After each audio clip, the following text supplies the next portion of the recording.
Bueno, mi nombre es Andrés Rodríguez, gran maestro uruguayo. Estoy transmitiendo la tercera ronda de la Copa Sinquefield. En este caso, la partida del día es la que enfrenta el número 1 y campeón mundial Magnus Carlsen versus el gran maestro de Francia, Bashir Lagrève. La partida comenzó con caballo F3, seguido de C4, una apertura inglesa. Elige Bashir Lagrève el esquema de la India de rey con alfil G7. Bueno, se produce luego de C5, D4 la transformación en un típico esquema de Maroczy, donde las blancas aspiran con el peón de C4 a tener pequeña ventaja. Bueno, caballo D5, la primera gran decisión de la partida. Considerábamos en los análisis que dama B3 era una jugada que garantizaba un poco la ventaja de las blancas. Finalmente Magnus se decide por caballo D5, y aquí viene la primera decisión sorprendente de Bashir Lagrève. Él decide no jugar pasivo, parecía muy lógico en esta posición jugar caballo por D5, sin embargo se decide por dama por C4, una jugada que busca dinamismo, pero que a su vez, luego de caballo por E7 jaque y caballo por C8, deja a Magnus con una excelente estructura de peones de cara al final. Luego de enroque corto, caballo C6, alfil E3, de a poco se va simplificando la posición, caballo G4, caballo C2, captura y dama E6, y llegamos a la primera posición crítica de la partida, donde las blancas demuestran que han salido de la apertura con una pequeña pero duradera ventaja, ya que su alfil de G2 es muy bueno, su estructura de peones es mejor por causa de la debilidad del peón de D7, y esto genera una pequeña y estable ventaja por parte de Magnus. Magnus finalmente decide ocupar la casilla de 5, realizar una transformación, se cambia el peón de B2 por el peón de B7, lo que luego nos lleva a un cambio de torres más o menos forzado. E3, una jugada muy posicional y profiláctica por parte del campeón mundial, evita cualquier salto del caballo negro a D4 y produce un control general de las casillas negras. Bueno, luego de torre B2 a 4, caballo E7, consideramos esta jugada una pequeña imprecisión, ya que le da oportunidad única a Magnus de jugar en este momento caballo F4 y prácticamente forzar el cambio del alfil por el caballo. Y luego de la interesante captura de Magnus, E por F4, creíamos durante los comentarios que G por F4 era interesante, pero Magnus, con otra concepción de la posición, entiende que tomar de peón es más importante para darle a las blancas la oportunidad de jugar por las columnas abiertas. En este momento Ballén encuentra la mejor defensa, que es dama B6, jugada prácticamente única pero excelente porque cumple dos funciones primordiales: el control del jaque blanco en D4 y la presión sobre el punto F2, que va a limitar el accionar de la torre blanca. A pesar de que se queda con un peón de menos luego de la sutil intermedia A5 y dama por D7, en este momento creíamos que la propia fuerza que tenía la torre en la séptima fila y la dama de C5 iba a ser muy trabajoso el trabajo para las blancas. Y efectivamente así fue. Luego de torre A2, Magnus se hizo una jugada realmente muy astuta, como dama de 3, provocando la captura que finalmente no se produce de torre A5. En caso de torre A5 podía venir una secuencia muy interesante, que la dama B3, amenazando el peón de F7, sacando la torre de la séptima fila para luego después finalmente activar la torre de F1. Creo que Bashir, con un excelente criterio, no captura este peón, decide priorizar la coordinación de sus piezas, juega rey G7 y en este momento juega H5, estableciendo una especie de posición de resistencia, en donde el hecho de limitar el accionar de la torre de F1 deja a las blancas realmente con pocas posibilidades de victoria. Carlsen, que es un mago de los prefinales, empieza unas maniobras muy interesantes.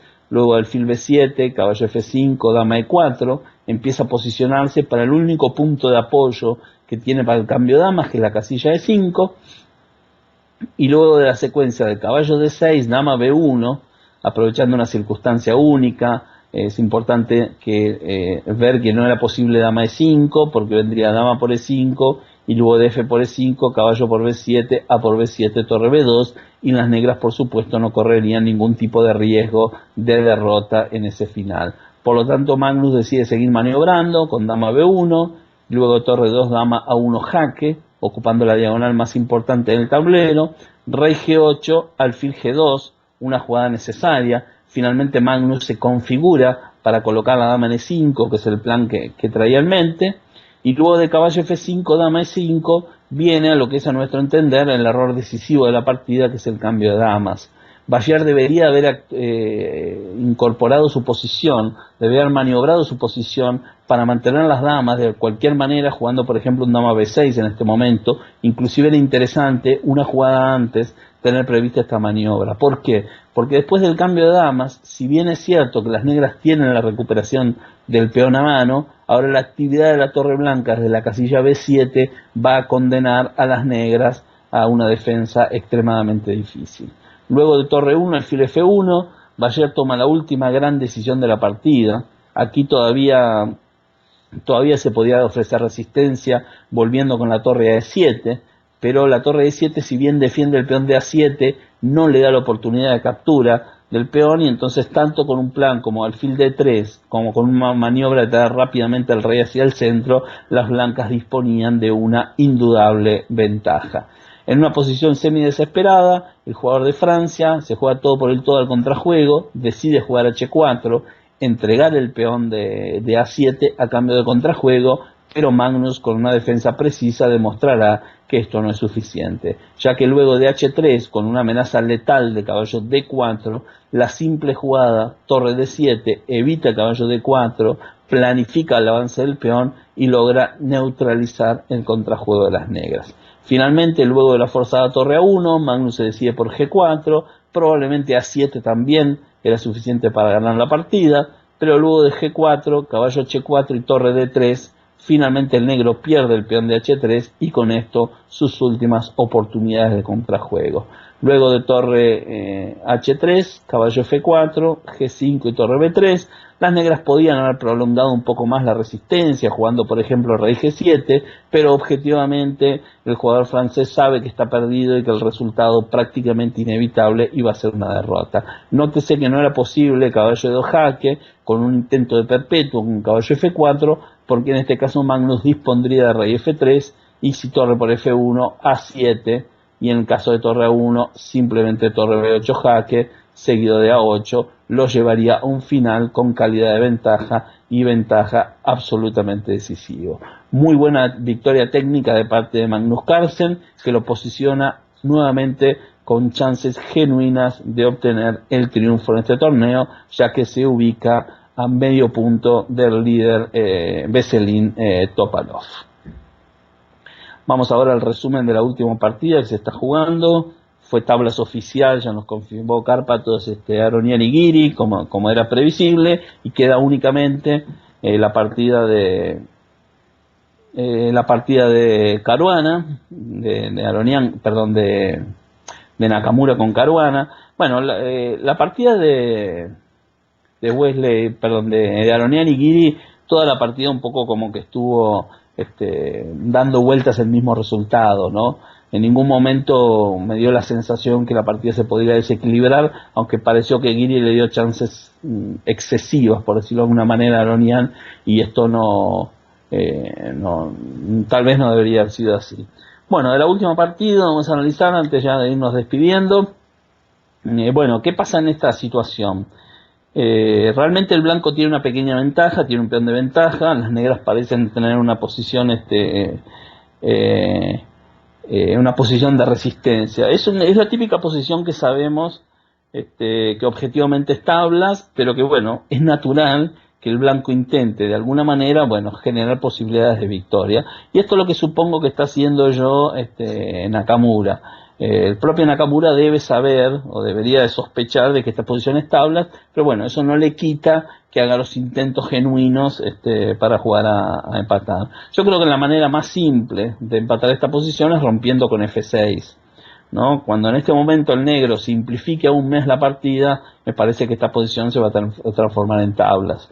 Cuando las blancas saquen la torre de A8 y el negro juegue F6, se va a producir un nuevo cambio de peón y ya la ventaja de un peón va a pasar a ser minúscula o prácticamente inexistente en esta posición. Así que bueno, antes de despedirnos vamos a esperar la confirmación de las tablas. Recordamos rápidamente cómo quedó la tabla de posiciones después del previsible empate que haya en esta partida. Tenemos sigue como líder absoluto Veselin Topalov con 2,5 puntos. Después ya está el sospechoso de siempre, Magnus Carlsen, al acecho con 2 puntos, junto con Aronian, que también tiene 2 puntos, con Giri, que también tiene 2 puntos. Más atrás tenemos con el 50% de los puntos, con 1,5 puntos, a Bayer Lagrev, a Nakamura. Grischuk, que después de esta partida se queda con 1 punto, con una victoria y 2 derrotas. Wesley So, que llega al 50% con 1,5 puntos también. Y cerrando la tabla de posiciones tenemos a Anand con medio punto y a Caruana con medio punto. ¿Quién diría que 2 jugadores encima de 2.800, ¿no? El jugador, de hecho, número 4 y 5 del mundo en este momento, estarían en la tercera posición con medio punto cada uno nada más, ¿no? Realmente sorprendente. Pero bueno, así son las cosas en el ajedrez. Bueno, gracias a todos los que nos acompañan. Ustedes ya saben que es siempre un placer hacer estas transmisiones. Realmente la compañía de ustedes, el buen ajedrez. Así que bueno, el domingo voy a hacer la transmisión nuevamente. El resto de los días tienen otros maestros muy destacados también haciendo el mismo trabajo. Así que bueno, espero reencontrarlos algunos de ustedes el domingo. Y bueno, si no es así, suerte y a seguir disfrutando con el mejor ajedrez del mundo. Un saludo y hasta la próxima.